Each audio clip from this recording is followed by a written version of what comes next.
24P0934, the Department of Children and Families and Others versus Mother and Others. I remind everybody that this matter is impounded. So we will hear from you, Mom. Thank you. I would just like to start by saying thank you for allowing me to appear virtually. It started off we were having a little trouble there, but now you guys can hear me clearly, right? We can. Okay. My name is I come before you today to address profound and persistent systemic failures by the Department of Children and Families. So I'm just failures by... I know you have something you want to read. I'm just going to remind you that this case are impounded. So try not to use any of the real names, okay? Okay. Okay. I come before you today to address profound and persistent systemic failures by the Department of Children and Families. Failures violating its core statutory mandate under Massachusetts General Law, Chapter 119, contravening established legal principles and devastating my family across 2 generations. The issues before you are not only about the specific injustices in my case, but also present a critical opportunity to set precedent regarding the rights and treatment of parents and children with disabilities interacting with the foster care system in Massachusetts. The foundational policy of the Commonwealth, stated clearly in Mass General Law, Chapter 119, Section 1, is the strengthening and encouragement of family life and providing services to ensure children can remain with or return to their parents. Yet my experience reveals a profound betrayal of this mandate. DCF's involvement exacerbated my struggles with codependency and housing instability, core issues they failed to meaningfully address despite their direct relevance to reunification. This ordeal reflects a devastating generational pattern originating within the very system mandated by Mass General Law, Chapter 119 to protect. This pattern began with DCF's catastrophic failure to protect my own mother while she was a minor in the foster care system. She was subjected to statutory rape by Hello, I'm going to interrupt you just a little bit, okay? Because let's pick up in 2016, right? That was the time that you had the redetermination hearing, is that right? That's correct. Okay. So beginning in 2016, have you had stable housing? I have. And in what town have you resided since 2016? I reside in Springfield, Massachusetts. And you've been in the same location for the entire, what is that, 7 years? I was residing in Belchertown for about 3 of those years, and then I moved back to Springfield. So I've been in Springfield for about 3 years as well. And so you've had stable housing? Yes, sir, I have. Okay, so I thought I heard you say that somehow the DCF had failed you because they didn't assist you in housing stability. I do not have affordable housing that would be suitable for my children. I currently rent a room and I receive disability. So with my financial constraints due to my disabilities, I'm not able to afford a full rent along with the household utilities. And so right now you're in a position where you wouldn't be able to have your child live with you. Is that what I understand you to say? Correct, Your Honor. Okay. What else would you like to share with us? The history is pertinent, Your Honor. I aged out homeless with nowhere to go at 17 years old, and it's been a constant struggle throughout my adult life. And I've even requested voluntary services through the Department of Children and Families in 2006 prior to things escalating because I was in an unhealthy living situation, and they rejected me and they said, no, we're not a housing agency. So the housing has been very prominent, and it goes hand in hand directly with the codependency that's been an issue in my life. I've been able to resolve the aspects in regards to codependency being an addiction. However, that was not anything that DCF ever mentioned until 2021 when they removed my son. And it's been an underlying issue throughout the entirety of the case because my parent-child bond was also severed with my mother as a child, and I was aged out with zero supports in place, and I do struggle with nonverbal learning disorder as well. So I never had any mental health services. Did DCF at some point, though, try to work with you to get you into therapy, counseling related to partner violence and anger management? Did they do those things at all? I did those things myself, Your Honor. I already had those services in place. I understand the importance of treating my mental health. At some point, did DCF have an action plan that you agreed to? The last action plan that I saw was in 2017. So that's a yes. At some point, they had an action plan, right?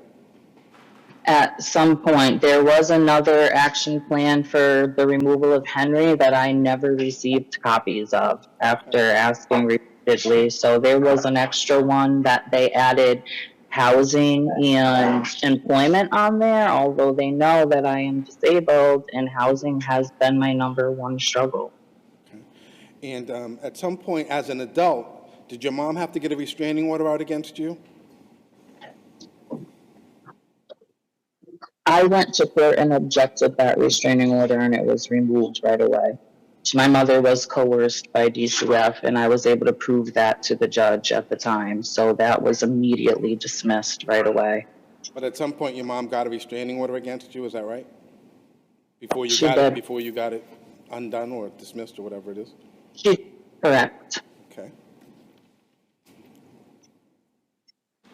And when you had your action plan, what were some of the things that were on it? I don't remember. I don't have a copy. I never received copies of it. Part of my disability and part of the court-ordered reasonable accommodations is that they were supposed to provide me with written copies as well as emails, and it has to do with my ability to retain information as a result of my nonverbal learning disorder. Okay. And so the child is now 9 years old, is that right?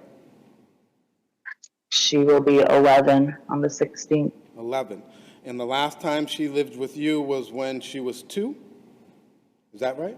2017, we were unified shortly. Well, that was for a week. Is that correct? Correct. All right, so before that and then after that, other than that week, she hasn't lived with you in the last 9 years. Is that right?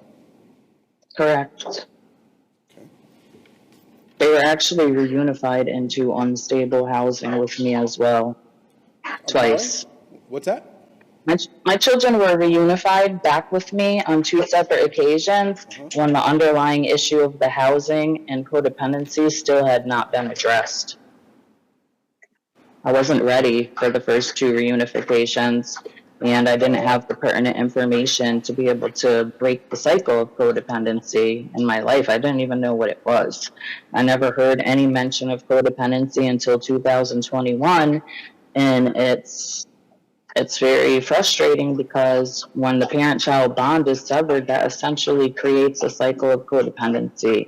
And my mother's parent-child bond was severed as well. This goes back 3 generations in my family of DCF involvement and no reasonable efforts to help the mothers become financially stable on their own, which forces us into a cycle of codependency in order to meet our own fundamental needs. And that's been my underlying struggle. I watched my mother go through it as well. So my number one concern with DCF has always been that I need affordable housing. Had I been in affordable housing, or had I been afforded the independent living program when I aged out, or the FUP program upon those 2 prior reunifications, I'm very confident that my children would still be with me to this day, Your Honor. Is there any relationship or connection at all between your housing situation and the numerous incidents of partner violence or domestic violence in the home? It's a direct result because How so? I was relying on these individuals for shelter and assistance with food and meeting my basic needs. I'm sure you guys are aware of Maslow's hierarchy of needs. You know, as long as my housing is not stable, I won't be able to thrive.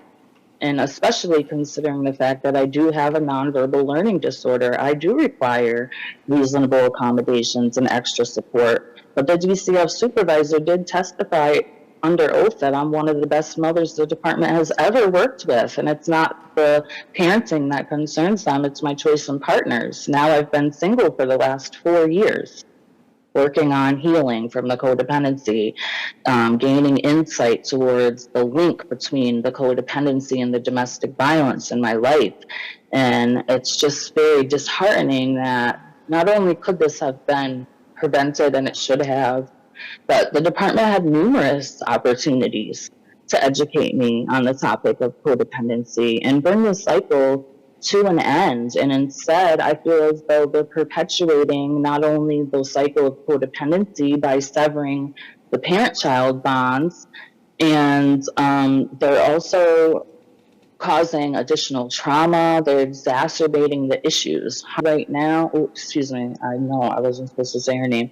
Excuse me. No, my child right now is so comfortable where she's been, and she doesn't realize the long-term effects of the severing of the parent-child bond.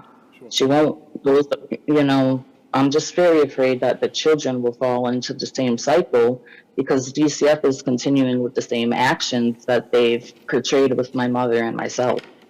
And right now, the child lives with your mom, is that right? In fact, two of your children presently live with your mom, is that right? Yes, sir. Okay. And when was the last time you saw your child?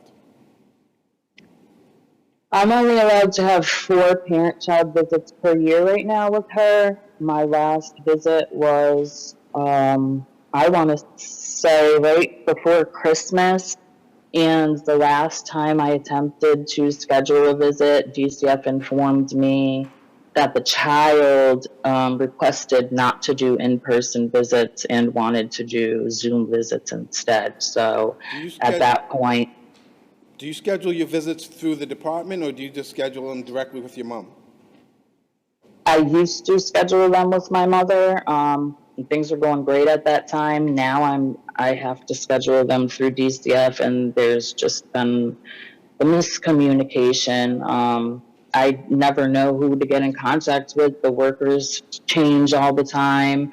I do have a direct email for the supervisor, but the last conversation we had was her telling me doesn't want to see me, essentially. So I see you have a couple minutes left. What else would you like to tell us? Just the importance of providing the reasonable accommodations that the judge ordered them to provide. That was, not only did they disobey the direct orders of the judge, but they made things extremely more challenging for me to be able to reunify with my children, as well as the reasonable efforts in regards to housing. I think since I aged out at 17 with no support, it was an obvious, foreseeable pattern that I was going to follow into the same footsteps that my mother did. And at this point... May I ask you a question? You said a moment ago that DCF had disobeyed direct orders of the judge. Could you just tell us where in the record we'll find the evidence of that?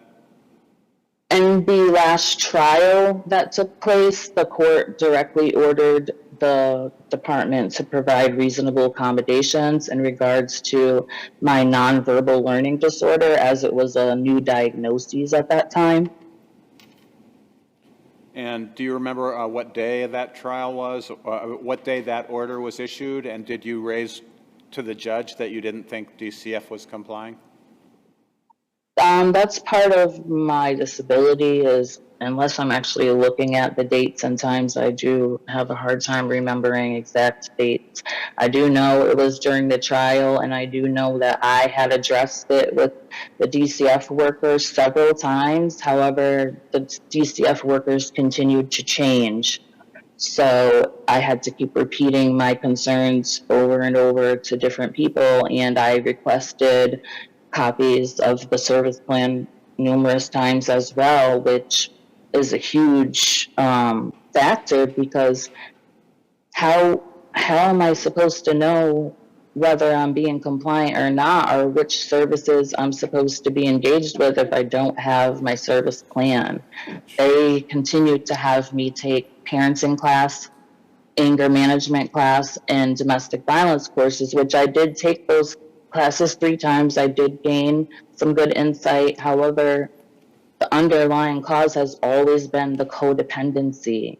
The domestic violence is a surface issue. DCF is legally obligated to treat the underlying causes of the. Sure, I understand. Let me interrupt you one more time. I have one other question for you, and then I see that your time.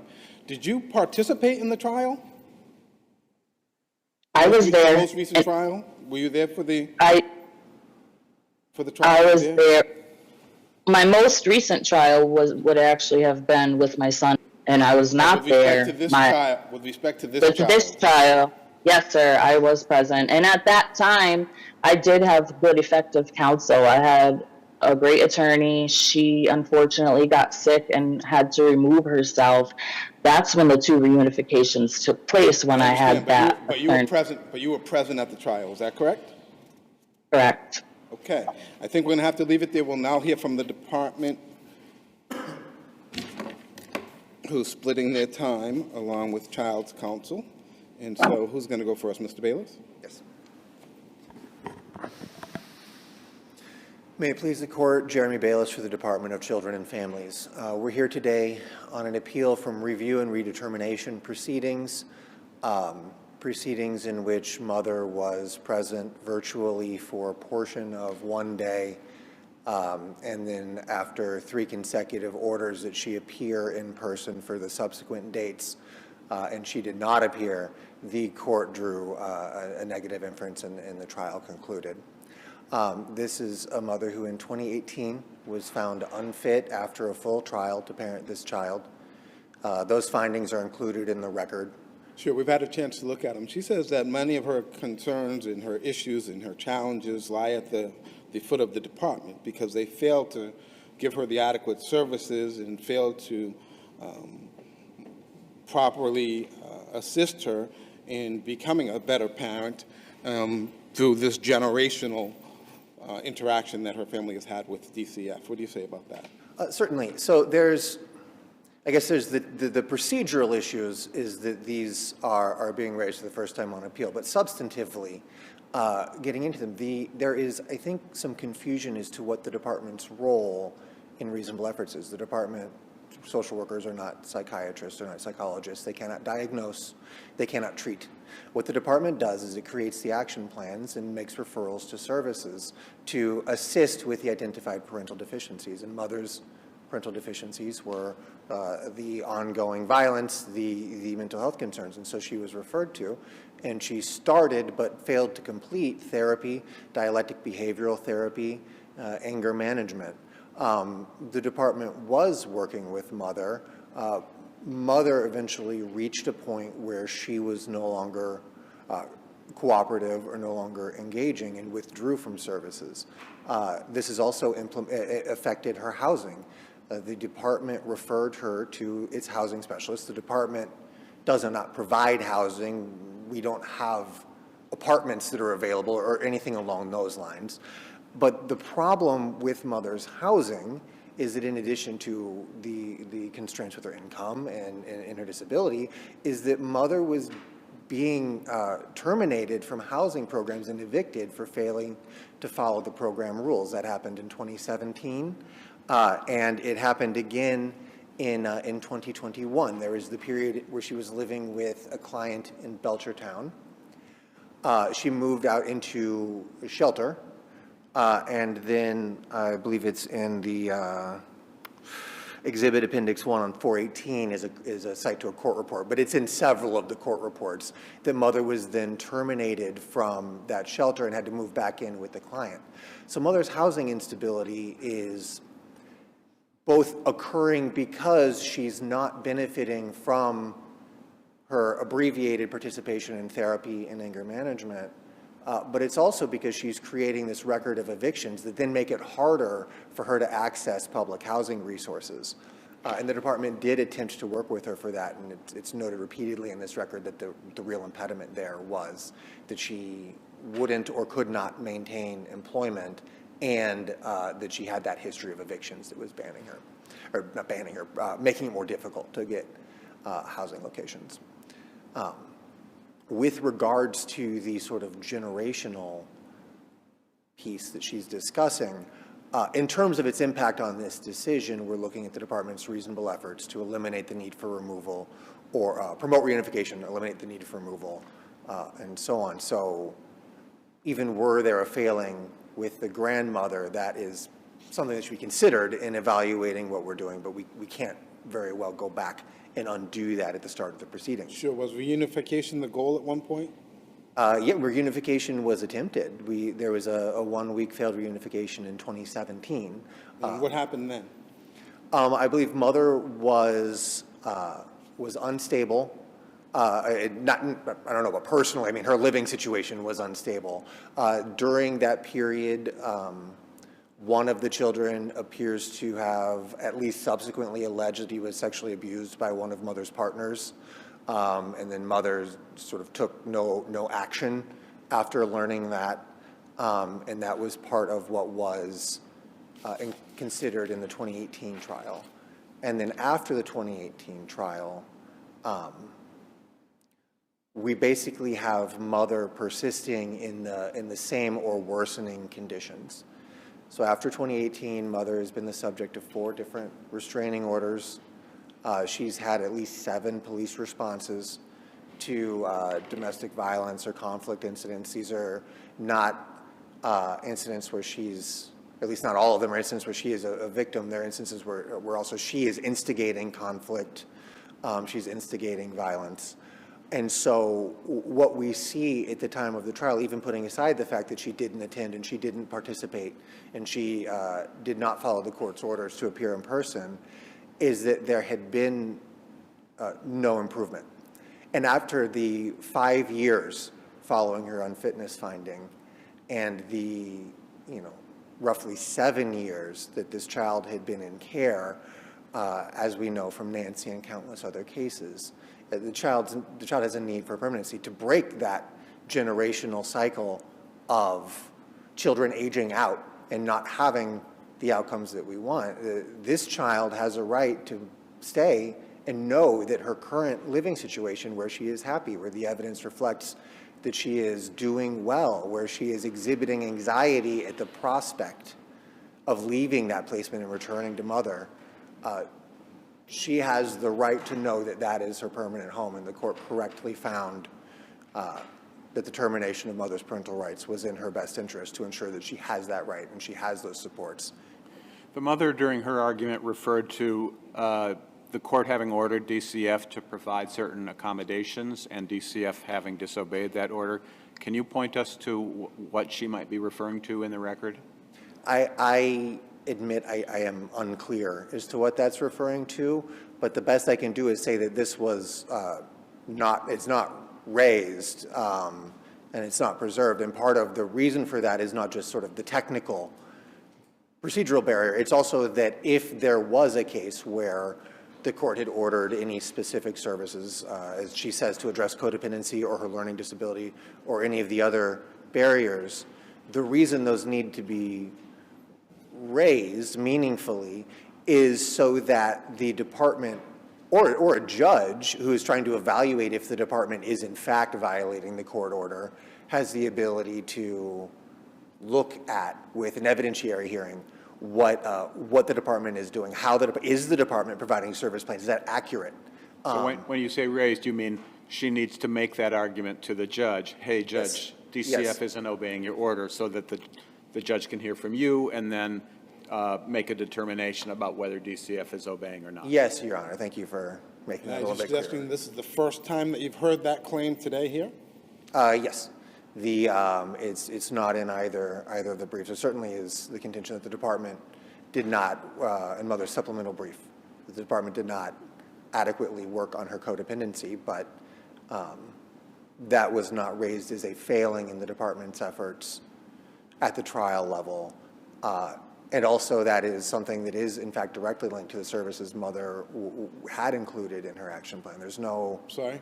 I'm sorry, that is sort of this sort of topic, an issue that would have been directly linked to the therapy and to the dialectical behavioral therapy. The stuff that mother was included on her action plan that she did start but did not complete. That's an instance where, to the extent that that is an issue that persisted.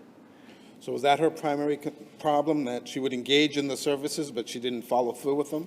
With regards to the anger management and the mental health piece, yes. That she did, in fact, have the ability to participate in services that would have addressed that issue, and then she terminated them.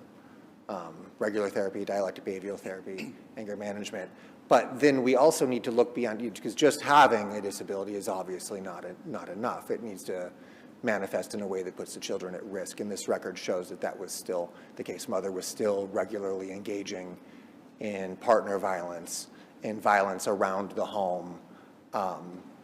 Those, as I understand it, continued really unabated until trial? Yes. Including an instance where at one of the visits she grabbed onto the child and held her without letting go while screaming. You know, the things that have an impact on this child, which is why the possibility of a return home would have put her at great risk and made it not an error for the court to determine that termination was in her was in her best interest. And if there's no further questions, I see my time is lapsing. Thank you, Your Honors. Thank you, Attorney Bayless. Attorney Durant.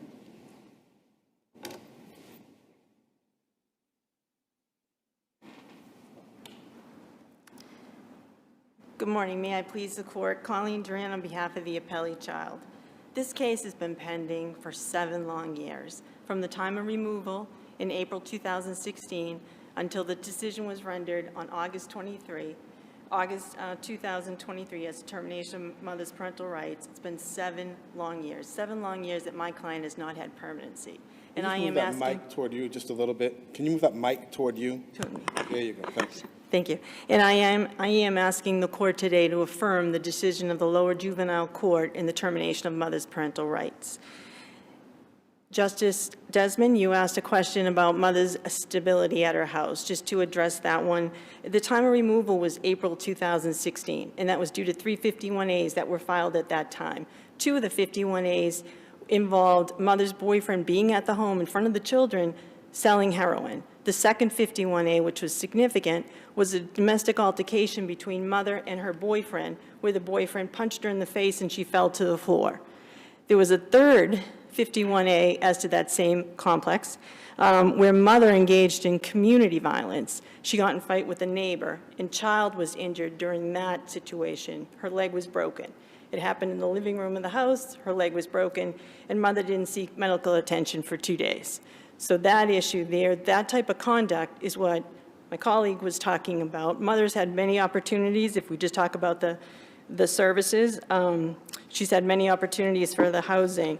2017, she was in a YMCA shelter. She couldn't follow the rules of the shelter. She was getting in a fight with the other women of the shelter. She was letting her boyfriend over. She couldn't follow curfew. So what were some of the things that were specifically on her action plan? Yes, Your Honor. The items in her action plan, and they didn't change from 2016 to the first hearing on the merits in 2018, and they existed in 2023 at the time of trial, the 7 years, addressing her mental health, domestic violence education and counseling, anger management classes, addressing her homelessness, and addressing her unemployment.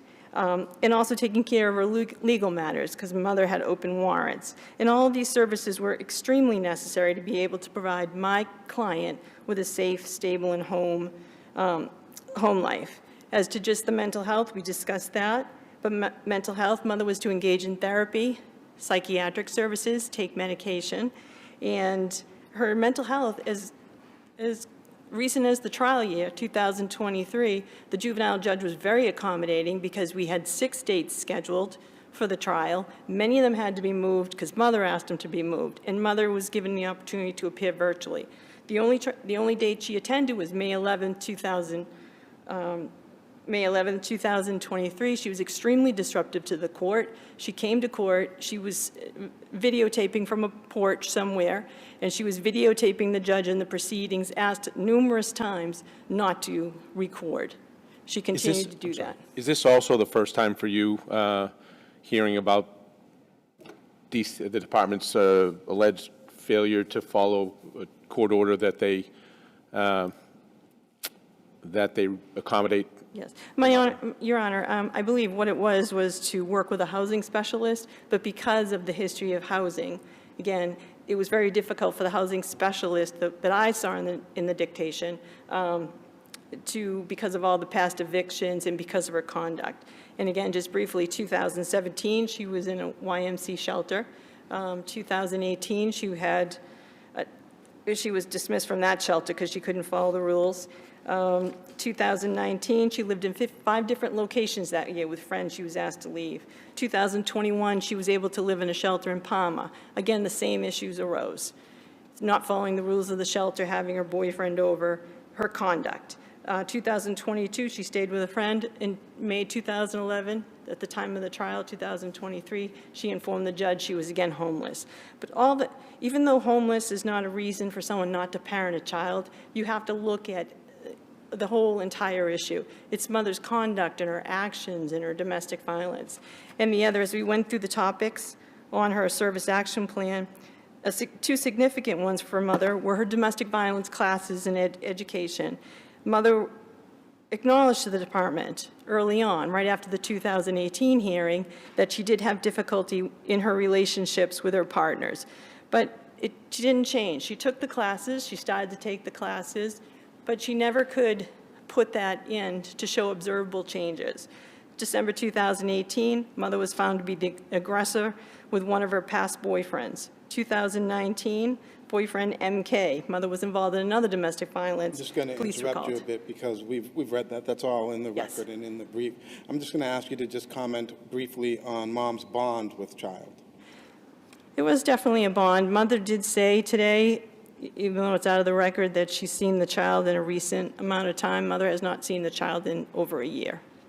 At the time of trial, and from what I read, there was a bond between the two, and I think the judge was very accommodating in giving, in the 2018 and at the end of 2023, visits with mother. My understanding was she's not always able to keep those visits, and the latest that I was learned when I met with my client recently was that there hasn't been communication in about a year. I think we'll leave it there. Thank you. Thank you all. The matter stands submitted. Thank you. Do you have any more questions? Sorry about that. Do you have any more questions? No. Sorry about that. Oh, no, it's okay.